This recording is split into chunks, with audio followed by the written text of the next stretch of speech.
Selamat sore Sobat Pendidik dan para parents sekalian. Selamat bertemu lagi di Friday Dialogue. Friday Dialogue kali ini kita akan mengundang seorang yang sangat inspiratif. Pasti semua sudah kenal Ibu Ella Najila Shihab, yang kalau kita sapa biasanya dengan sebutan Ibu Ella, ya.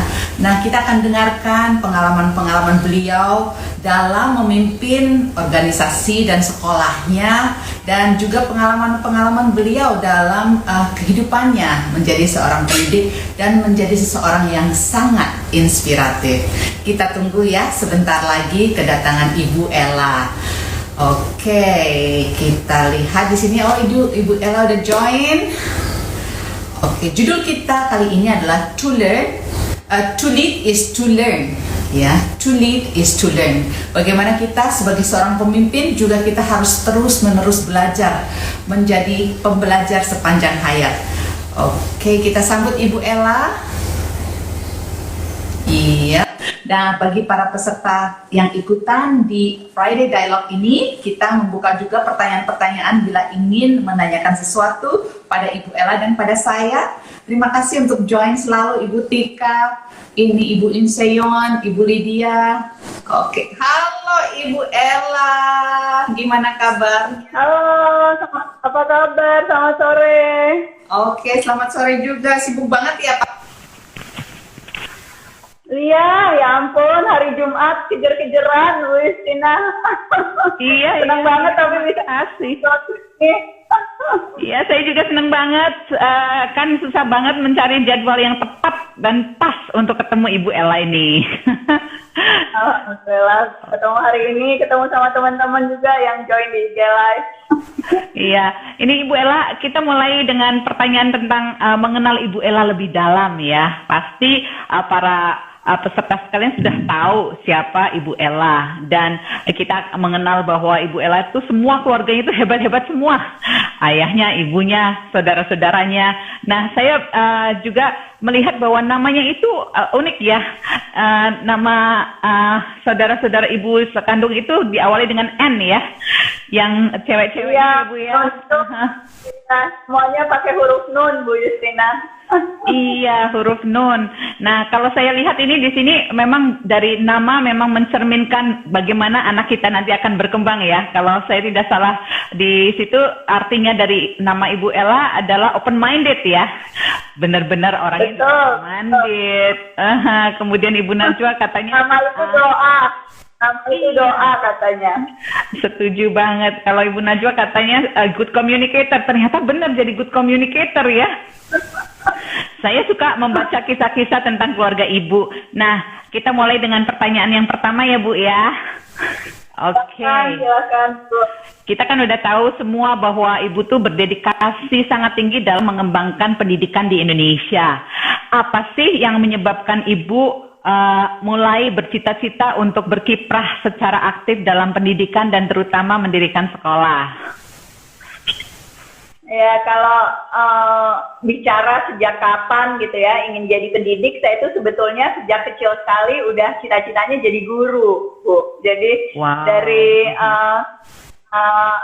awal kelas 2 SD gitu ya, saya ingat mungkin umur 7 tahunan gitu, itu selalu punya cita-cita jadi guru. Kalau ditanya motivasinya apa, sebetulnya banyak juga didorong oleh kegelisahan gitu. Saya selalu bilang saya itu anak yang senang belajar, kepo gitu ya, pengen tahu, suka baca, banyak pertanyaan, tetapi seringkali merasa justru yang didapatkan di sekolah itu nggak menjawab pertanyaan-pertanyaan yang sebetulnya relevan gitu ya, bukan bidang-bidang yang memang ingin saya dalami gitu. Jadi kayaknya antara keinginan belajar dengan yang harus diajarkan oleh kurikulum tuh nggak nyambung gitu. Jadi, dan ini tuh kesadaran-kesadaran yang munculnya sejak awal SD. Aku ingat banget, misalnya kelas 3 SD itu aku bikin koran sekolah yang aku tulis sendiri gitu.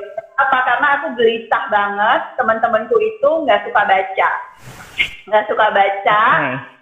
Dan yang pun baca, itu bacanya baca textbook, buku pelajaran. Jarang yang baca koran, baca majalah, nggak tahu what's going on outside the classroom.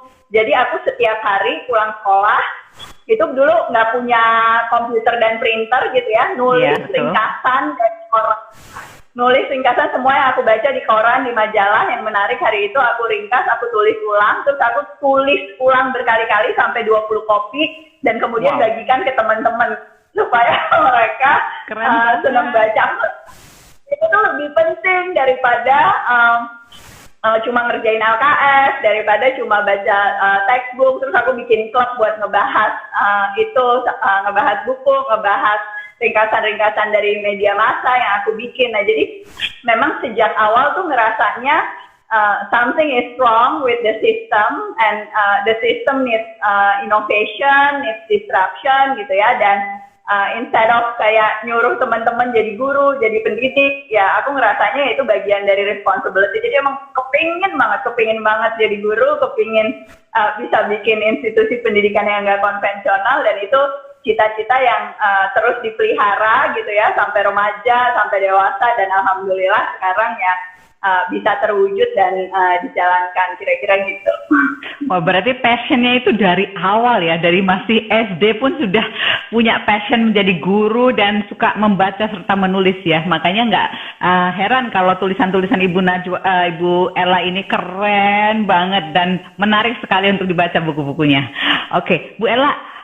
Namanya sendiri kan organisasi yang didirikan itu bentuknya sekolah ya, dan sekolah itu dinamakan Cikal ya Bu ya. Oke, milih nama itu mungkin bisa diceritakan pada para peserta semua di sini.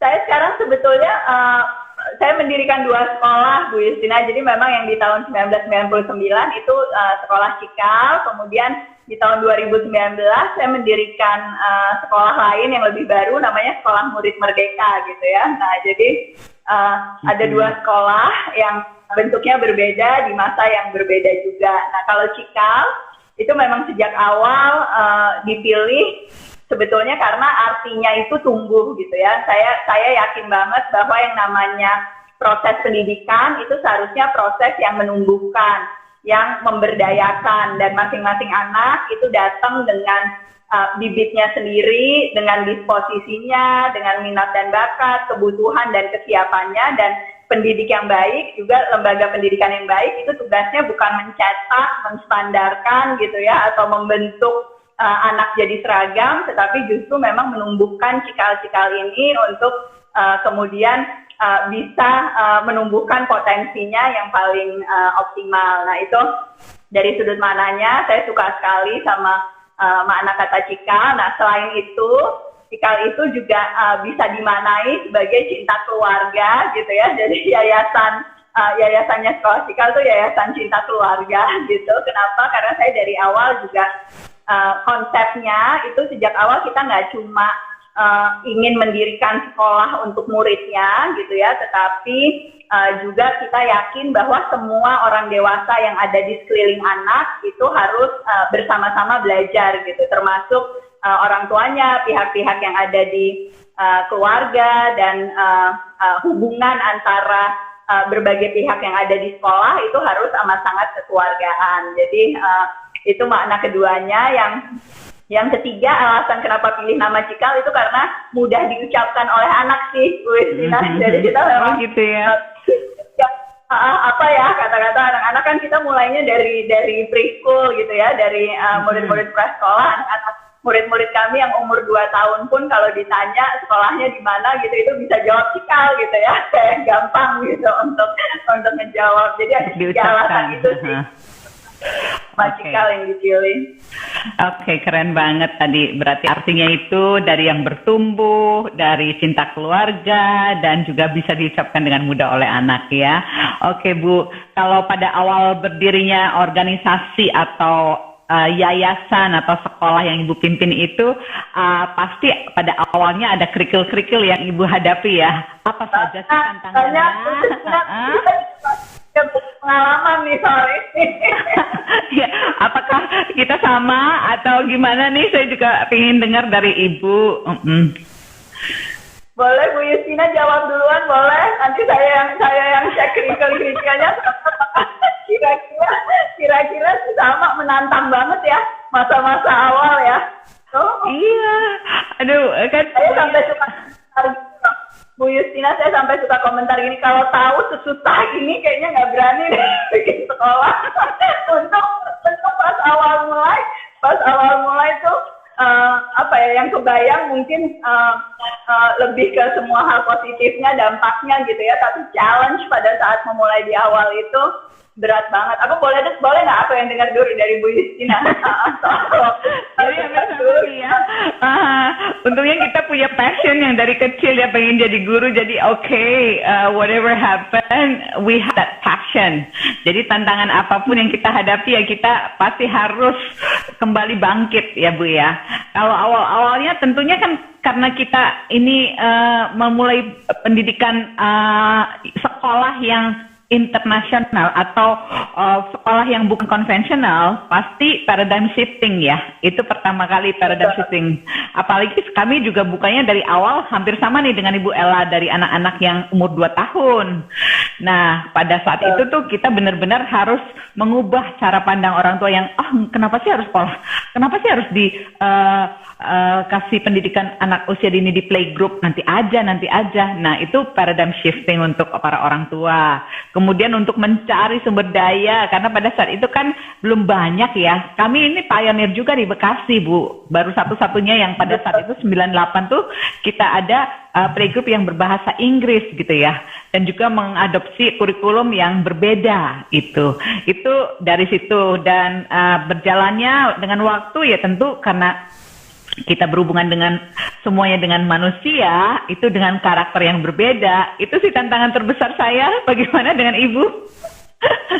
Iya, kira-kira sama. Dan kalau yang soal paradigma itu, makin lama memang rasanya agak lebih mudah gitu ya daripada 22 tahun yang lalu gitu kan, pada saat kita baru mulai. Tetapi kadang-kadang saya juga heran gitu. Jadi banyak sekali hal-hal nggak konvensional yang dicoba dilakukan gitu. Sampai sekarang pun orang masih ada aja yang suka kaget-kaget gitu ya. Nggak berdasarkan textbook gitu kan. Terus laporan pendidikan yang komprehensif gitu. Yang betul-betul pendekatan bilingual dan sebagainya. Itu pun 20 tahun yang lalu saja itu bikin kaget. Sekarang pun itu masih banyak sekali yang mempertanyakan metode-metode itu. Jadi mungkin kalau yang baru kenal saya sekarang, baru kenal Bu Justina sekarang, itu juga masih banyak pertanyaan. Bayangkan pada saat kita mulai dulu gitu ya Bu ya, itu lebih banyak lagi pertanyaan. Iya. Karena masih langka sekali gitu pendidik atau institusi pendidikan yang mencoba melakukan cara-cara yang inovatif ini gitu kan di ekosistem pendidikan. Dan memang kalau kita bicara paradigma itu butuh waktu tentu untuk betul-betul percaya gitu ya. Kadang-kadang ada juga yang mungkin mau nyoba, setelah nyoba ternyata baru sadar tujuan pendidikannya nggak sejalan gitu kan, visi-misinya nggak sesuai dan sebagainya. Nah ini yang saya ngelihatnya alhamdulillah makin lama kita bisa makin menemukan sebetulnya orang tua seperti apa, kemudian bisa semakin jelas juga dalam mengkomunikasikan aspirasi dan visi misi pendidikan. Tadi juga Bu Justina sempat sebut soal sulitnya gitu ya menemukan guru, pendidik gitu untuk jadi bagian dari pendidikan kita. Itu saya sebetulnya beruntung karena latar belakang saya sebelum Cikal tuh saya dosen Bu Justina di Fakultas Psikologi Jadi memang waktu itu ya adik-adik kelas gitu. Jadi bukan ngambil anak-anak lulusan keguruan. Kalau Cikal tuh dari awal memang fokus ke banyak anak-anak psikologi gitu ya, dari Fakultas Psikologi ataupun dari latar belakang pendidikan yang amat sangat beragam, karena kita tidak melihat latar belakang pendidikannya, tetapi memang mencari kompetensi-kompetensi utama yang penting dimiliki sebagai guru, terutama karena kita dari awal itu salah satu kompetensi dasarnya itu kemerdekaan belajar. Jadi kita memang mencari individu-individu, kita develop assessment sendiri gitu untuk mencari individu-individu yang punya dimensi kompetensi merdeka belajar itu. Jadi kita cek komitmennya gimana gitu ya, tujuannya untuk menjadi guru itu seperti apa, kemudian kemandiriannya pada saat hadapi kesulitan, apakah bisa belajar learning on the fly gitu, belajar sendiri beradaptasi terhadap berbagai situasi, apakah aktif, itu jadi ciri-ciri utama, dan betul sekali pada saat awal-awal susah sekali mencari individu-individu seperti itu, apalagi banyak orang yang waktu 20 tahun yang lalu tuh ngapain jadi guru gitu ya, profesi apalagi guru di sekolah yang nggak konvensional itu belum terlalu diterima. Nah kalau sekarang alhamdulillah itu sudah sedikit lebih mudah gitu ya, lebih banyak yang melamar, lebih banyak yang percaya bahwa ini profesi yang memang sangat amat bermakna gitu ya untuk dilalui. Ya, oke, Ibu. Nah, banyak sekali ya yang kita sudah alami dari awal. Nah, ini Bu, kalau dalam memimpin sekolah, itu kan pasti ada kejadian-kejadian yang menarik yang menjadi transformation tadi ya. Di awal kan kita tantangannya itu. Apa hal yang menarik dan menjadi transformation bagi Ibu yang menjadikan itu leaping dan juga menjadi turning point, Ibu? Kalau buat saya, pengalaman memulai jenjang pendidikan berikutnya itu betul-betul pengalaman yang luar biasa pentingnya. Jadi Cikal kan juga mulainya bertahap sebetulnya, dari prasekolah, kemudian SD, SMP, dan SMA. Nah, kita dari cabang di satu lokasi, kemudian bertambah jadi 2, jadi 5, jadi 10 gitu. Maksudnya itu kan dua hal itu gitu ya, pada saat organisasinya tumbuh, pada saat murid-murid yang menerima manfaat itu juga tumbuh, kontinum usianya jadi jauh lebih beragam, itu betul-betul mengubah banyak hal dari organisasi kami gitu ya di sekolah. Jadi saya sering cerita juga ini sama sesama pimpinan sekolah yang lain gitu ya, kita mungkin kalau kita cuma ngejalanin satu kontinum pendidikan, cuma ada preschool aja, itu perspektif kita juga terbatas gitu kan. Nah tapi banget.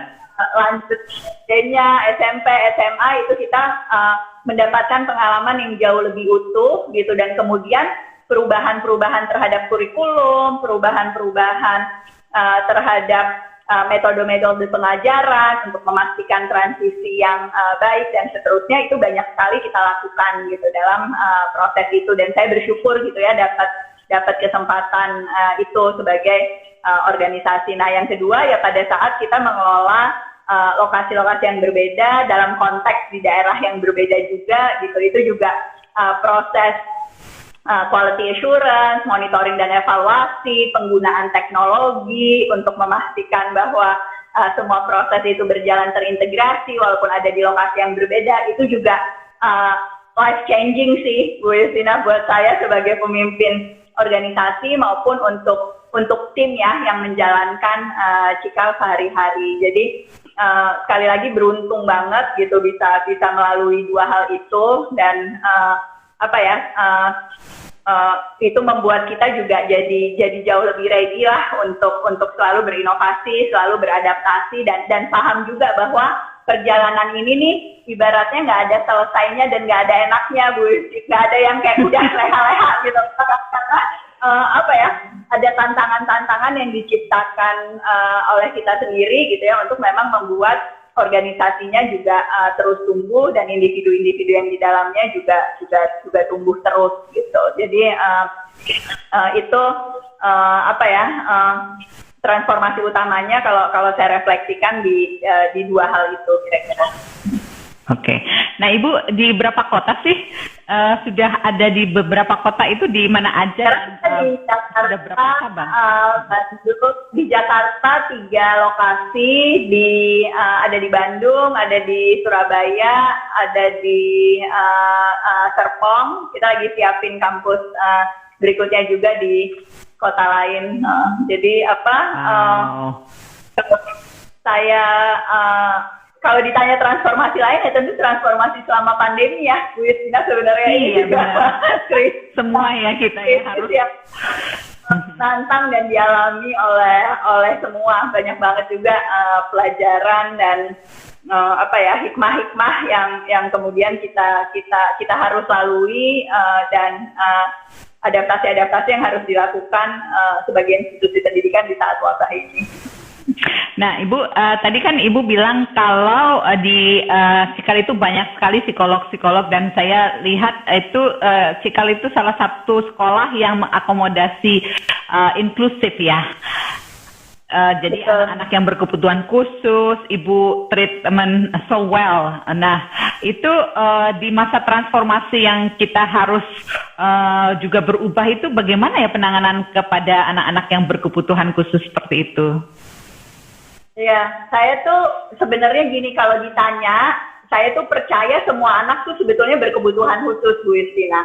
Jadi kita tuh betul-betul sama sekali nggak bisa menyeragamkan anak gitu ya, meletakkannya dalam kotak-kotak dan kategori, karena ya latar belakang keluarganya berbeda, kepribadiannya berbeda, dan jadi selalu harus ada proses personalisasi yang terjadi, dan itu jadi bagian yang amat sangat kuat gitu ya dalam pedagogi yang dipraktekkan oleh Cikal. Nah, dengan kesadaran seperti itu, tentu kita juga lihat bahwa memang ada anak-anak dengan diagnosa kesulitan belajar tertentu, gangguan perkembangan tertentu yang memang kalau dari sudut kebutuhan khususnya mungkin itu jauh lebih besar gitu ya dibandingkan dengan anak-anak yang lain. Jadi sejak awal ya komitmen kita adalah kita sekolah inklusi, malah sebelumnya Bu Justina itu kami ada semacam kuota gitu ya, jadi batasan-batasan jumlah anak-anak inklusi yang bisa diterima, tapi sejak tahun lalu, ini tadi Bu Justina juga bertanya dalam masa pandemi ini bagaimana gitu ya, sejak tahun lalu itu justru kita tuh menambah jumlah murid berkebutuhan khusus yang bisa kami terima. Sekarang tuh nggak ada batasan, kita punya komitmen bahwa semua anak berkebutuhan khusus itu kita bisa terima di Cikal. Karena kita melihat betul bahwa kebutuhan mereka itu makin tinggi, jumlah yang ingin mendapatkan dukungan, diagnosa yang tepat, terapi yang tepat itu juga makin banyak, tapi sayangnya jumlah satuan pendidikan yang bersedia menerima anak-anak berkebutuhan khusus ini nggak bertambah banyak gitu ya, seiring dengan kebutuhan anak-anak dan keluarganya. Nah, saya bilang sama teman-teman di Cikal, kita kan ini pendiri-pendirinya juga psikolog-psikolog, saya psikolog klinis, malah ya kalau kita nggak ikut ambil peran dalam menyelesaikan masalah akses dan kualitas untuk anak-anak dengan disabilitas, dengan kebutuhan khusus, ini kayaknya kita ya meninggalkan salah satu amanah yang paling besar gitu, yang sebetulnya kita punya kapasitas untuk jadi bagian yang memecahkan masalah ini. Nah, kalau bicara penanganannya, memang di masa pandemi ini jauh lebih menantang ya. Iya nih. Again buat anak bisa online, buat gitu anak ya. kebutuhan aja menantang. Jadi kita fokus ke rutinitas yang baru. Jadi kebanyakan anak-anak dengan kebutuhan khusus di sekolah inklusi itu memang sangat butuh struktur dan rutinitas. Itu yang di tahap-tahap awal kita pastikan gitu ya, bahwa proses adaptasi mereka ke rutinitas yang baru ini itu berjalan dengan baik. Kemudian yang kedua, itu memang kebutuhan sosial dan emosionalnya itu betul-betul perlu kita penuhi. Jadi komunikasi yang lebih intensif, terapi dan konseling itu jadi program-program awal yang secara intensif kita lakukan. Sebelum pandemi pun itu pendampingan untuk kebutuhan sosial dan emosional, sesi-sesi untuk itu sudah banyak, tapi di pandemi ini justru kita tambah gitu. Nah, yang ketiga memang intervensi-intervensi ke keluarga dan pengembangan kapasitas orang tua, Bu Justina, karena memang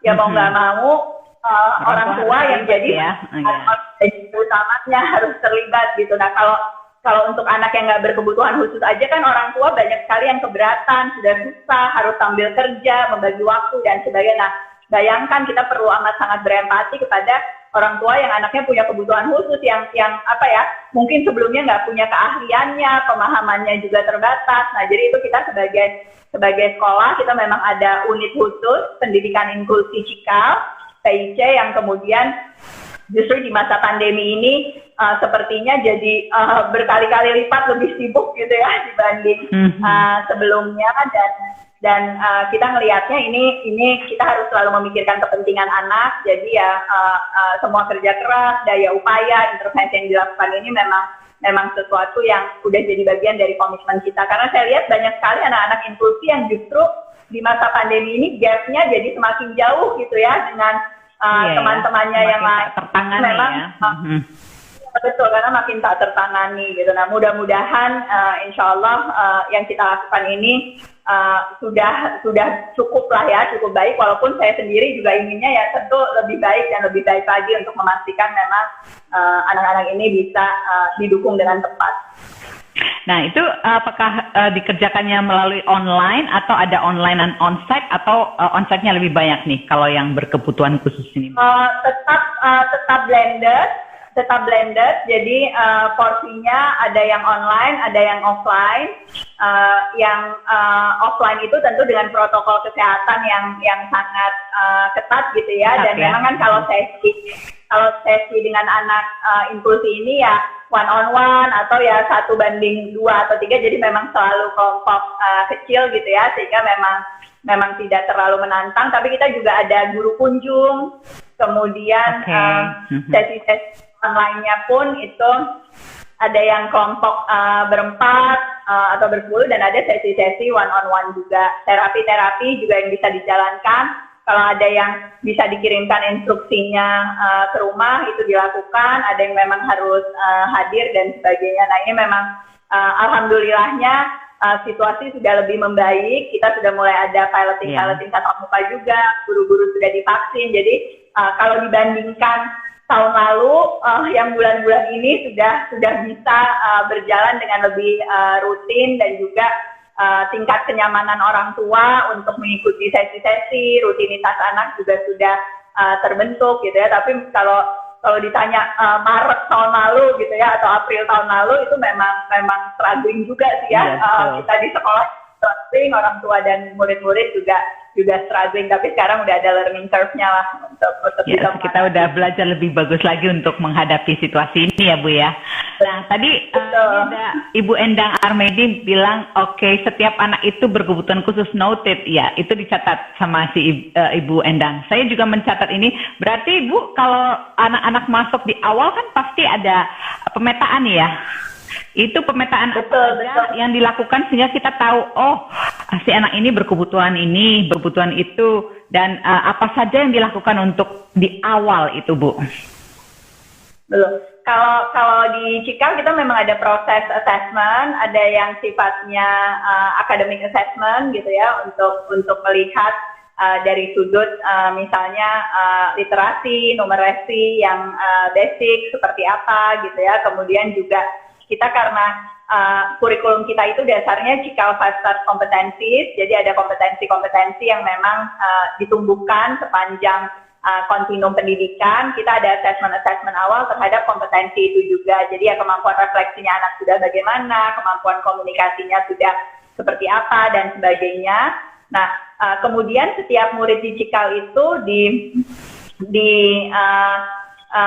voting gitu ya, untuk sebagai hasil assessment awal ada di fase-fase mana saja di tahap perkembangan kompetensinya. Jadi tidak selalu anak yang ada di jenjang kelas yang sama, misalnya sama-sama kelas 2 SD atau sama-sama kelas 8 gitu ya di SMP, itu sebetulnya ada di fase perkembangan yang sama. Walaupun kalau secara rata-rata itu kita bisa lihat misalnya anak kelas 2 SD itu mestinya ada di fase gitu ya misalnya, tapi mungkin saja ada anak-anak yang dalam aspek tertentu dia baru ada di fase C atau fase A gitu ya, tapi di aspek lain dia udah di fase F atau bahkan fase G. Nah, itu plotting yang tepat. Nah, berdasarkan itu kalau di Cikal kita kemudian mengembangkan, kita bilang PCC, Personalized Curriculum Circle. Jadi pilihan-pilihan pelajaran mana yang memang jadi mandatory atau required untuk dia, mana pelajaran-pelajaran yang elektif itu betul-betul disesuaikan untuk per anak, Bu Justina. Jadi bukan hanya untuk anak-anak yang di kelas inklusi gitu ya. Jadi personalized banget ya, mengakomodasi kebutuhan mereka. Betul, itu proses yang dilakukan, dan assessment itu tentu juga rutin, jadi periode rapotan gitu ya, periode diskusi, conference dengan orang tua, dengan murid setiap term, setiap akhir semester itu juga merujuk pada hasil assessment itu yang terus-menerus dievaluasi sepanjang masa belajarnya di Cikap. Kira-kira gitu prosesnya. Oke, thank you banget infonya. Nah ini para peserta sekalian boleh menanyakan sesuatu ya pada Bu Ella atau pada saya juga nggak apa-apa. Ini ada yang menanyakan Bu, gurunya divaksin, muridnya nggak, gimana dong Bu Ella? Iya. Kalau lihat situasinya sekarang, memang belum ada vaksin yang masuk ke Indonesia yang memang sudah disetujui bisa digunakan oleh murid-murid yang usianya 18 tahun ke bawah ya. Jadi kita masih harus menunggu untuk bisa melakukan proses vaksinasi terhadap murid. Walaupun kabar baiknya di negara-negara lain sudah ada uji cobanya, sudah ada proses vaksinasi juga, sehingga mudah-mudahan dalam jangka waktu yang tidak terlalu lama itu juga ada kesempatan gitu kita bisa melakukan vaksinasi kepada warga yang 18 tahun ke bawah. Nah, tetapi di sisi lain pertemuan tatap muka itu juga bagian yang esensial dari proses pendidikan. Jadi kalau memang dilakukan bertahap dengan protokol kesehatan, dengan durasi yang sesuai itu, Cikal sendiri sudah memulai proses piloting itu, tentu sesuai dengan ketentuan dari Kemdikbud dan Dinas Pendidikan Daerah juga. Saya melihat ada manfaat-manfaat yang jelas dari adanya proses pembelajaran campuran ini, karena tentu kalau hanya full online saja itu ada beberapa hal yang memang masih belum utuh gitu ya untuk mencapai tujuan-tujuan pembelajaran. Tapi sekali lagi haknya itu ada di orang tua, jadi sejak awal pun itu di ketentuan pemerintah ataupun dari sosialisasi yang Cikal berikan kepada orang tua itu kita sampaikan bahwa ya memang kalau bersedia hadir di pertemuan tatap muka itu kita siap melayani gitu ya dengan frekuensi dan durasi yang juga sesuai, nggak ada kewajiban. Tetapi kalau masih memilih full digital online itu pun hak orang tua dan ya. Ya, sama dengan di sekolah Victory juga. Begitu juga ya, banyak nggak Bu Christina? Udah mulai piloting ya di Victory? Sudah piloting. Kami sudah hampir 150 anak lah yang sudah masuk. Dan terutama bagi anak-anak ya yang memang sangat membutuhkan, di mana di rumahnya itu para orang tuanya sibuk sekali sehingga tidak ada yang membantu atau memonitor, sehingga mereka memilih untuk masuk. Dan sama seperti yang di sekolah Ibu lakukan, kita juga memberikan pada orang tua murid pilihan, sehingga kita melakukannya atas pilihan orang tua dan persetujuan orang tua.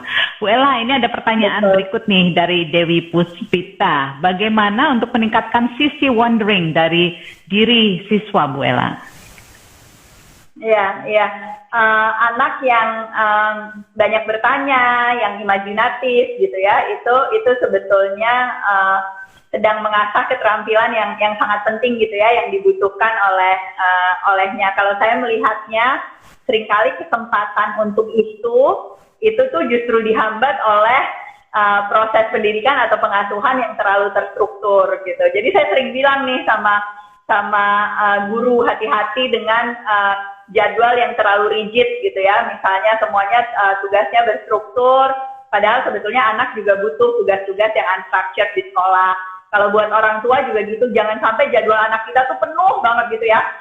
Les ini, baca ini, nonton ini gitu ya, playdate ini, sehingga dia nggak ada waktu untuk ngelamun, nggak ada waktu untuk jalan-jalan di halaman, lihat-lihat pohon, lihat-lihat awan gitu, yang sebenarnya sudah jadi bagian yang amat sangat penting gitu ya untuk menumbuhkan kreativitas, imajinasi, kebiasaan untuk refleksi dan bertanya gitu, mengobservasi, itu semua kompetensi yang penting. Jadi jangan seneng kalau anak kita terlalu sibuk gitu ya, atau kayaknya dapat tugas-tugas melulu, kita melupakan bahwa yang kayaknya tuh nggak berguna gitu ya, waktu yang kayaknya habis buat melamun aja, itu sebetulnya bagian dari rutinitas masa kanak-kanak yang amat sangat penting dan jadi modal untuk menumbuhkan kompetensi-kompetensinya di masa depan.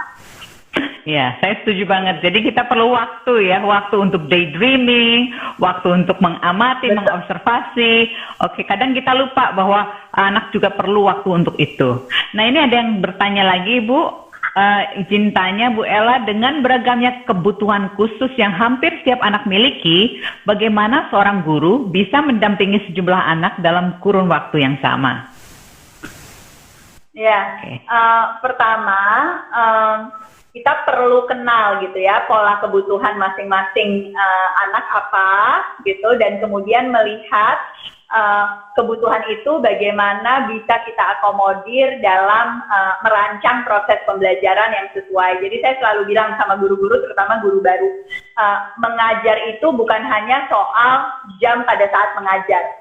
Bagaimana kita merancang, mendesain proses pembelajaran itu seringkali proses yang jauh lebih penting gitu ya daripada the actual teaching itself, karena itu menentukan sukses tidaknya kita sebetulnya menyampaikan materi, memancing keingintahuan anak. Nah, jadi the planning part sama the assessing part itu harus dapat waktu yang juga cukup gitu, sehingga guru memang bisa betul-betul mendesain proses pembelajaran yang sesuai. Kalau kita cuma bicara soal mendampingi, itu kan jangan-jangan kita cuma bicara pada saat sesi tatap muka atau sesi sinkronis gitu ya, di waktu yang samaan gitu. Nah, tapi kalau dirancang sejak awal, itu pada akhirnya kita bisa bagi-bagi mana kelompok yang bisa bekerja secara mandiri, mana yang memang kelompok yang butuh didampingi guru di saat yang sama. Jadi teknik grouping gitu ya, good planning itu jadi esensial untuk guru. Nah, teknik grouping ini juga sebetulnya harus amat sangat fleksibel. Jadi dari satu sesi ke sesi yang lain, dari satu materi ke materi yang lain, dari satu pelajaran ke pelajaran yang lain, itu betul-betul grouping anak itu bisa diubah-ubah. Nah, ini juga yang seringkali underutilized. Banyak guru yang nggak melakukan hal itu, cenderung menempatkan anak dalam kelompok yang sama terus gitu ya, padahal dinamika sosialnya jadi cenderung monoton, ke tempat interaksi yang beragam dan sebagainya. Mudah-mudahan kalau itu diterapkan bisa lebih membantu ya. Oke, ini ada lagi Bu Ella. Izin tanya Bu, bagaimana mengatasi siswa yang kecanduan gadget atau handphone dari Ibu Wildasari? Nah, ini kalau pada saat ini nih, bagaimana nih membedakan antara yang kecanduan dan memang harus melakukan sesuatu dengan handphone dan gadget ya Bu ya? Oke, silakan Bu Ella. Iya. Jadi saya biasanya menilainya kecanduan itu dari dua hal, Bu Yusna. Yang pertama, reaksinya pada saat nggak ada gadget gitu ya. Kalau orang yang kecanduan itu pasti kayak sakau gitu, nggak bisa deh pokoknya kalau nggak ada gadget satu-satunya aktivitas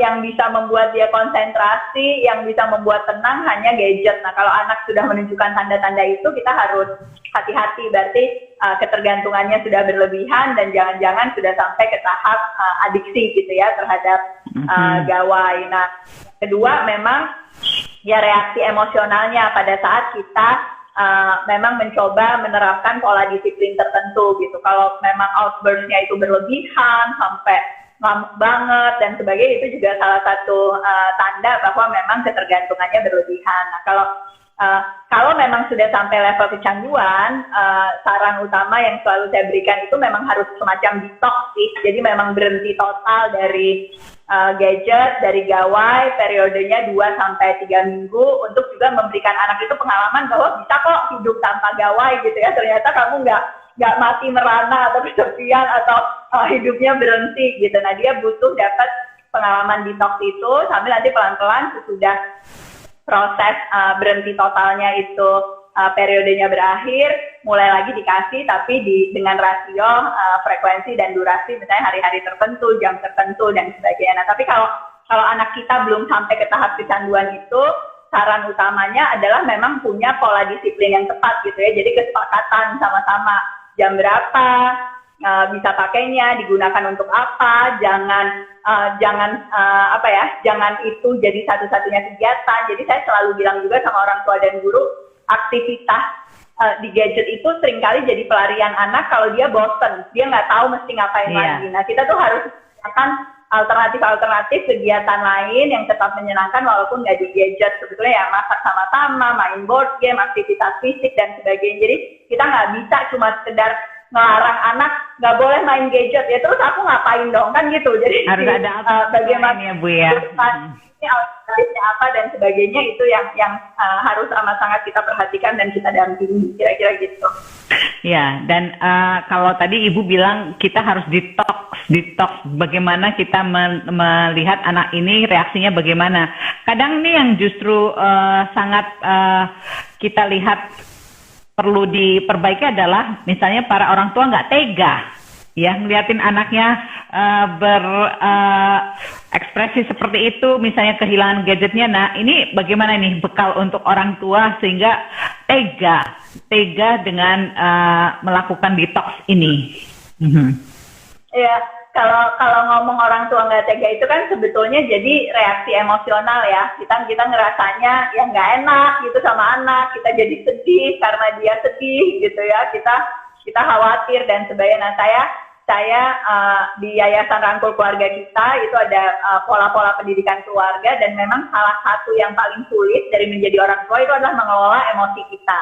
Karena kalau kita terus secara emosional dan berlebihan, seringkali keputusan-keputusan kita itu bukan demi kepentingan anak, tapi karena supaya kita nggak sedih, supaya kita nggak berantem sama anak kita gitu ya. Jadi sebetulnya nggak diri orang tua sendiri ya Bu ya.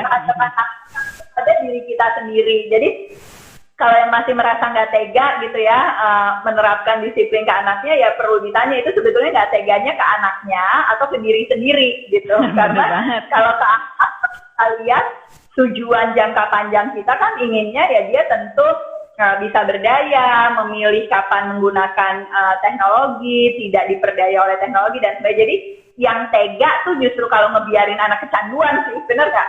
Iya, yang tega itu betul banget. Kalau tidak melindungi anak kita, tidak memfasilitasi dan mendampingi prosesnya dia di gadget. Jadi kita perlu mengubah persepsi kita sendiri nih tentang mana yang nggak tega gitu. Iya, setuju banget Bu Ella.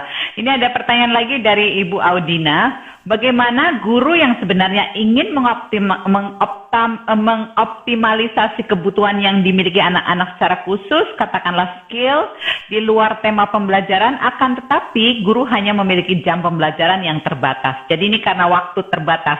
Bagaimana caranya? Iya, kalau tanya ke guru mata pelajaran apapun gitu ya, atau di jenjang apapun, itu kayaknya nggak pernah ada yang bilang kelebihan waktu gitu.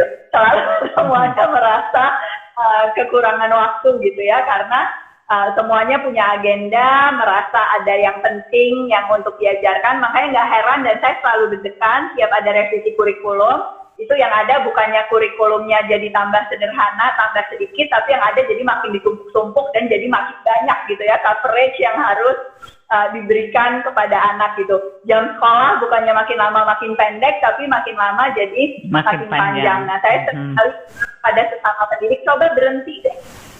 Berhenti dulu dan lihat mana yang sebetulnya betul-betul esensial, mana yang seharusnya jadi prioritas dan dapat waktu. Nah, dan ini harus dilihat sebagai satu kesatuan, bukan jam mengajar si ibu ini atau si bapak ini, bukan jam pelajaran bidang studi ini atau bidang studi itu, tetapi lihat dulu sebetulnya tujuan pendidikan kita di sekolah itu apa, dan tujuan-tujuan itu seringkali sebetulnya lintas mata pelajaran dan lintas jenjang gitu. Jadi kita sepakati sebetulnya visi misinya apa dari organisasi kita, capaian pembelajaran di masing-masing tahapan itu apa, dan jumlahnya nggak boleh terlalu banyak, dan itu yang ibaratnya mau guru siapapun, pelajaran apapun sebetulnya menuju ke hasil-hasil capaian pembelajaran yang sama. Dengan begitu nggak akan ada istilah kekurangan waktu gitu, karena sebetulnya ini bukan soal berkompetisi dengan jam pelajaran lain atau dengan guru lain yang dapat hal yang banyak. Kita sebetulnya sedang menuju tujuan yang sama, yang namanya bidang studi, yang namanya materi, itu sebetulnya hanya alat gitu ya untuk mencapai kompetensi-kompetensi yang utuh, hanya konteks yang berbeda-beda. Karena kalau kita memang minta waktu terus, ya itu anak bisa dari jam 7 pagi sampai jam 7 malam di sekolah terus gitu kan. Tapi kan Betul banget. bukan seperti itu sebetulnya yang diinginkan. Jadi bukan quantity tapi quality gitu ya Bu ya. Sehingga kita bisa menyelipkan betul. tadi yang bukan hanya pembelajaran yang berbasis pada kurikulum atau textbook aja, tetapi juga bisa mengakomodasi yang lain. Ini ada pertanyaan yang menarik lagi tentang bagaimana menanamkan growth mindset terbaik dari Ibu Aska Dianti. Iya, kalau kita bicara growth mindset kan sebetulnya ya keyakinan anak bahwa effortnya itu matters, bahwa dia bisa bertahan dalam kesulitan, bisa mencapai tujuan dan sebagainya. Cara yang paling sederhana itu sebetulnya lewat komunikasi kita gitu ya. Jadi anak-anak itu punya growth mindset apa enggak itu sangat tergantung pada self-talk-nya dia. Apa sih yang dia katakan pada dirinya sendiri, apa yang dia percaya. Nah, tetapi self-talk yang positif itu, yang meyakinkan dia akan kemampuannya dia itu nggak muncul dengan sendirinya. Itu akan sangat dipengaruhi oleh apa yang dia dengar dari lingkungan, apa yang umpan balik apa yang dia dapatkan dari guru atau orang tua. Jadi what you say itu matters a lot. What you do apalagi gitu ya. Kita nggak mungkin numbuhin anak-anak yang punya growth mindset kalau dia dengar ibunya juga mengeluh mulu, aduh aku nih gebek banget deh, atau gue aku nggak bisa apa-apa dan sebagainya. Jadi hati-hati dengan keteladanan yang mungkin gitu ya. Ternyata yang didapat anak berbeda. Gitu. Iya, betul sekali. Jadi memang lingkungan juga mempengaruhi growth mindset si anak. Ibu, kita ada pertanyaan tentang leadership. Ini seberapa penting sih peran pemimpin dalam mengembangkan keterampilan para staf? Amat sangat penting. Bu Justina contohnya nih pemimpin yang luar biasa di Victory, sekolah Victory dan jadi teladan juga ya Bu Justina ya buat team member ya pasti saya yakin pimpinan itu kan sangat memengaruhi budaya organisasi ya. Jadi betul banget. Bukan cuma soal manajemen atau aspek-aspek pengembangan organisasi yang berkait dengan administrasi gitu ya, atau pengembangan organisasi yang berkait dengan indikator-indikator yang tangible atau kuantitatif, tetapi justru cara kerja, budaya komunikasi, saling berempati dan sebagainya itu datangnya tuh dari atas gitu ya, dari pucuk pimpinan yang kemudian jadi sesuatu yang memengaruhi semua tim. Biasanya boleh share juga nggak soal pengalaman ini? Aku juga pengen tahu dan pengen belajar.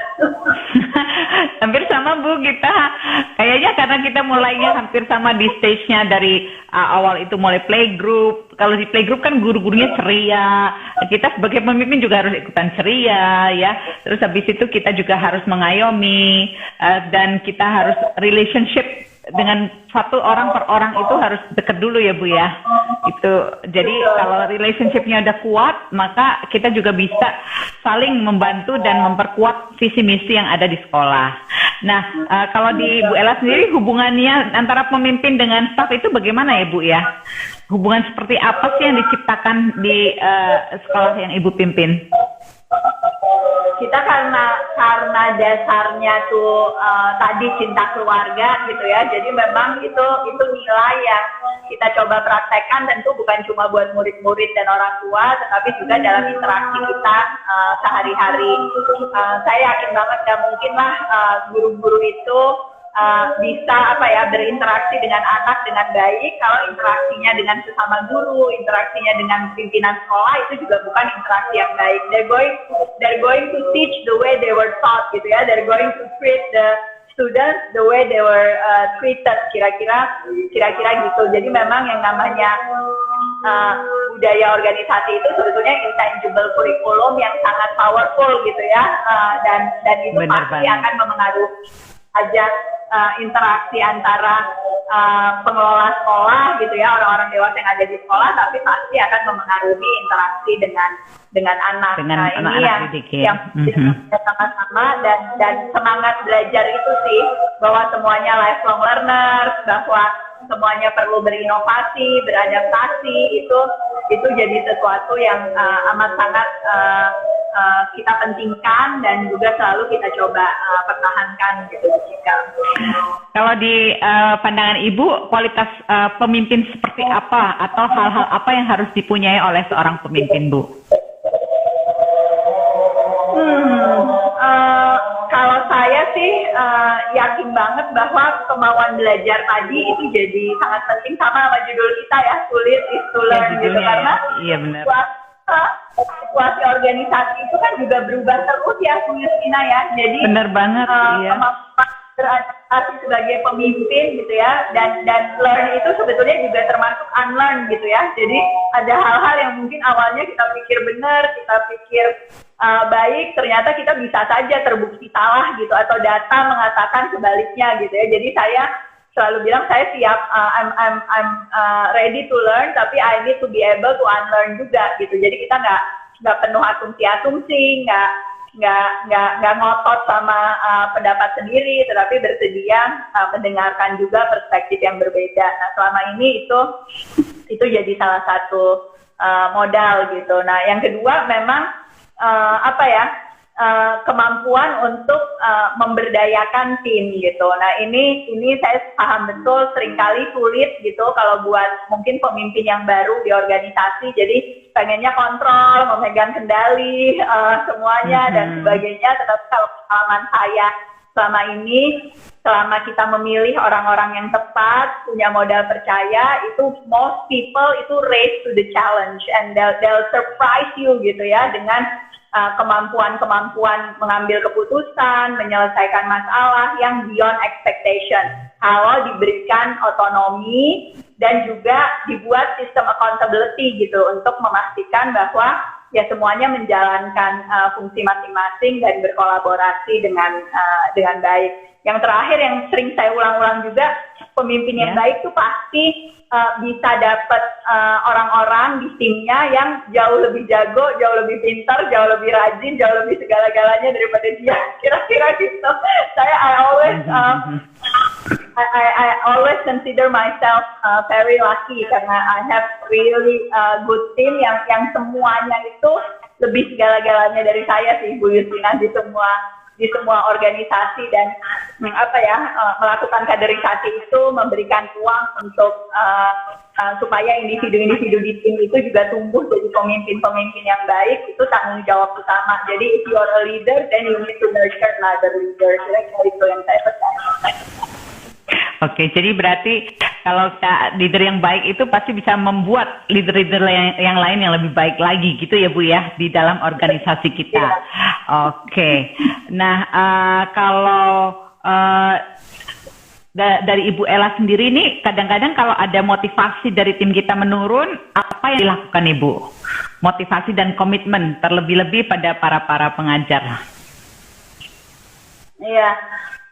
Di masa pandemi ini memang demotivasi tuh banyak terjadi ya, Bu Justina, dan kita harus paham betul gitu bahwa tantangannya itu juga seringkali bukan tantangan dari pekerjaan aja gitu kan, tapi ya kondisi keluarga gitu kan, kondisi ekonomi, kecemasan akan faktor-faktor kesehatan dan sebagainya, itu semua tentu memengaruhi. Dan kalau bilang kita nggak peduli, pokoknya ya urusan kerjaan aja atau urusan sekolahan aja, ya nggak bisa gitu ya, karena kan ini interaksi antar manusia gitu. Nah, jadi kalau yang selalu kita coba lakukan itu sebetulnya merayakan keberhasilan kecil gitu ya, melihat sebetulnya milestone yang sudah tercapai terlepas dari semua keterbatasan atau tantangan yang kita hadapi itu apa gitu ya. Jadi terbiasa saling memberi apresiasi walaupun mungkin belum sempurna, tapi udah ada progres gitu ya. Kemudian juga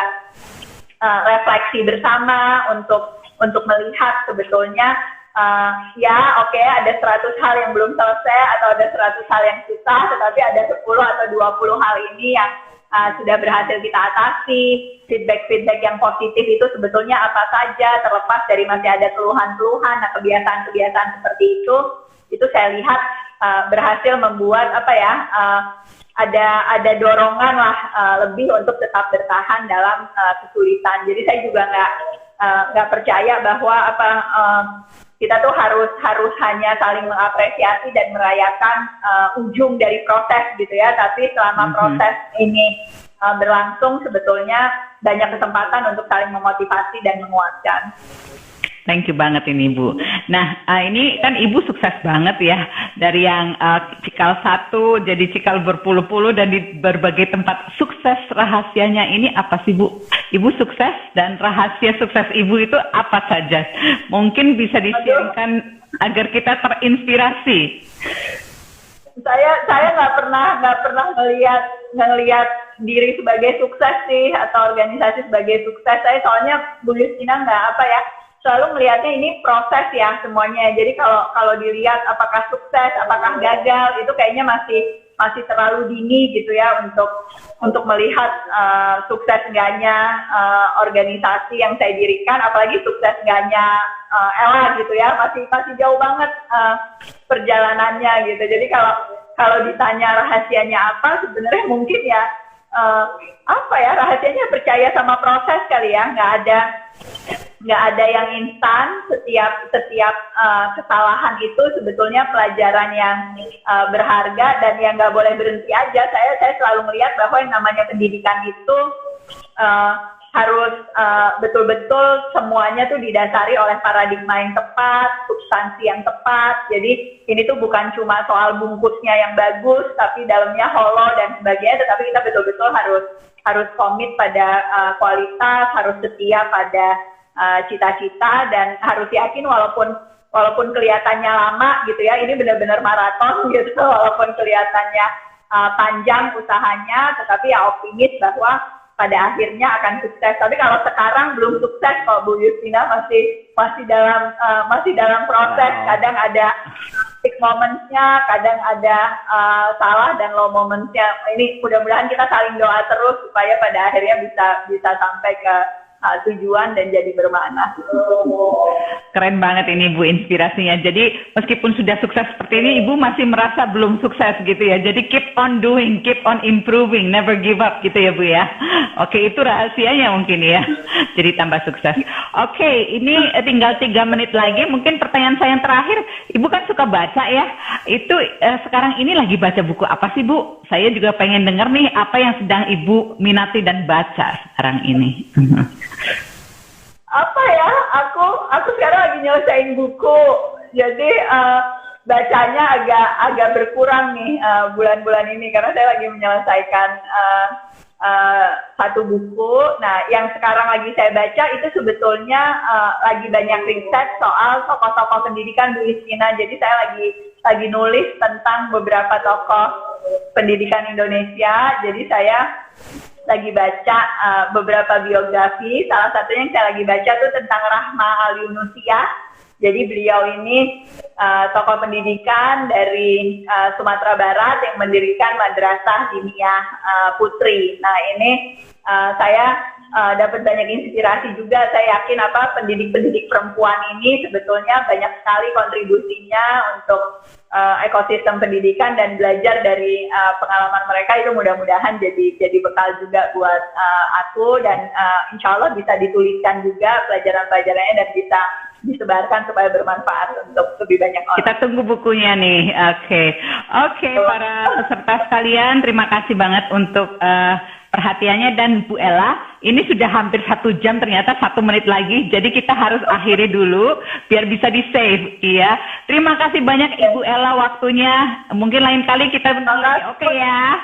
Allah, siap. Aku belajar banyak juga. Terima kasih Bu Justina, terima kasih pertanyaannya semua. Sampai jumpa lagi. Sampai jumpa. Stay happy and healthy. Thank you.